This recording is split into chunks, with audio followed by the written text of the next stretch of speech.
Welcome to ஷகுபா channel.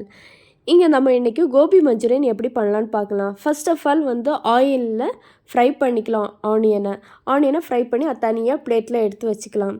அப்புறமா அதே கடாயில் பட்ரு போட்டுக்கலாம். பட்ரு ஒரு 2 பீஸ் ஆஃப் பட்ரு போட்டால் கரெக்டாக இருக்கும்னு நினைக்கிறேன். போட்டுட்டு அதில் ஒரு மைதா ஆட் பண்ணிக்கலாம். கொஞ்சமாக 1 ஸ்பூன் மைதா ஆட் பண்ணிவிட்டு அந்த எண்ணெயிலே பொரித்து எடுத்துக்கலாம். அதுக்கப்புறம் அதில் கொஞ்சமாக வாட்ரு ஊற்றிக்கலாம். வாட்ரு ஊற்றி முடிஞ்சதுக்கப்புறம் இங்கே சைடில் ஒரு பவுலில் கார்ன்ஃப்ளவர் மாவு ஒரு பொடி போட்டுட்டு அப்புறமா அதில் தண்ணி மிக்ஸ் பண்ணி வச்சுக்கலாம். அதுக்கப்புறம் கோபி மஞ்சூரியன் நம்ம பண்ணியிருக்கிறத அது ஒரு பிளேட்டில் வச்சுக்கலாம்.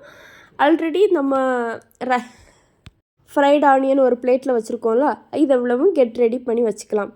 இப்போ இங்கே எல்லாம் ரெடி ஆகிடுச்சிது. நம்ம ஒயிட் சாஸ் ரெடி ஆகிடுச்சு. இப்போ இந்த ஸ்டேஜில் கோபி மஞ்சூரியன் போட்டுக்கலாம்.